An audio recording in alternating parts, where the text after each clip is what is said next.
देखिए, मुंबई के कुछ हिस्सों में सोमवार को 200 mm बारिश हुई और ये बारिश कितनी ज्यादा है इसे ऐसे समझिए कि मुंबई में मई के महीने में होने वाली बारिश का 107 साल का रिकॉर्ड टूट गया है। दक्षिण पश्चिम मानसून ने पूरे 10 दिन पहले महाराष्ट्र में एंट्री ली और वो भी पूरी ताकत के साथ। आप ये जानकर भी हैरान रह जाएंगे कि केरला में मानसून पहुंचने करीब 7 से 10 दिन बाद महाराष्ट्र में एंट्री होती है, लेकिन इस बार 24 मई को मानसून केरल पहुंचा और महज 24 घंटे के भीतर ही यानी कि 25 मई को महाराष्ट्र के दरवाजे पर आ गया। आपकी स्क्रीन पर मौजूद ये तस्वीर किसी आम इलाके की नहीं बल्कि पुणे सोलापुर हाईवे की है, जहां भारी बारिश के बाद इनोवा कार औंधे मुंह पलटी हुई दिखाई दे रही है।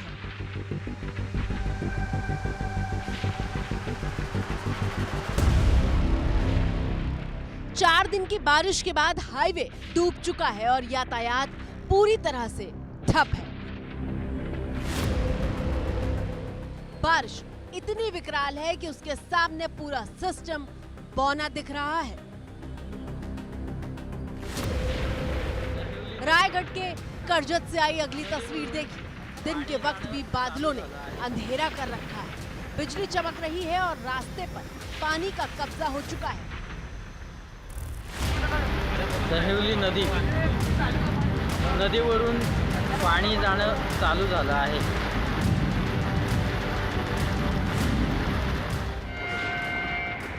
महाराष्ट्र के बीड में तो बारिश मिट्टी के पुल को ही अपने साथ बहा ले गई।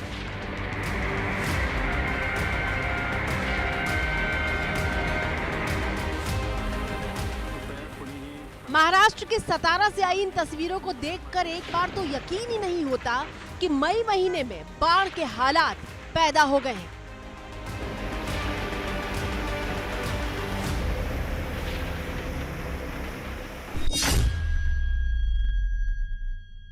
पहली बारिश नहीं है, तीसरी बारिश है मुंबई में और पूरा भर गया है। ऐसी नौबत आई कि मेट्रो लाइन हल्की से बारिश में पूरी बंद हो गई है।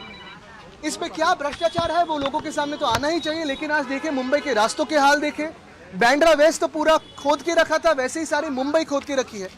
नाले सफाई हुई नहीं है और भ्रष्टाचार जो इस भाजपा का है वो लोगों के सामने आया। अभी ये मानसून जो है 30-35 साल में पहली बार इतने जल्दी आ गया है।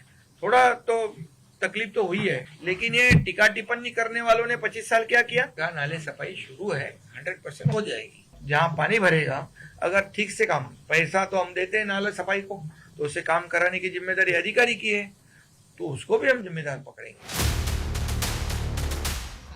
मई में बाढ़ के लिए कोई तैयार नहीं था और उसी का नतीजा है कि नदियों में अचानक पानी का स्तर बढ़ रहा है और जान बचाने के लिए रेस्क्यू ऑपरेशन चलाना पड़ रहा है।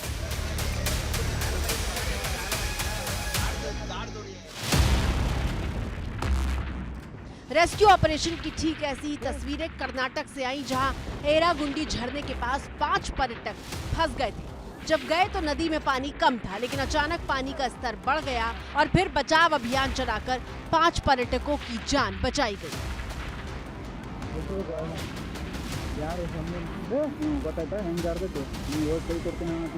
देखिए, अगर मुख्य रूप से देखेंगे तो साउथ इंडिया की हम बात करें तो केरला में कल ऑनसेट डिक्लेयर किया गया है। इसी के चलते जो हमारा coastal Karnataka, south India Karnataka, Kerala, Tamil Nadu घाट एरिया से इन सभी क्षेत्रों में कुछ एक स्थानों पर भारी से बहुत भारी वर्षा के साथ साथ अत्यधिक भारी वर्षा, एक्सट्रीमली हैवी रेनफॉल भी हो सकती है, यानी कि 20 सेंटीमीटर से ज़्यादा वर्षा हो सकती है, जिसके लिए रेड अलर्ट जारी किया गया है।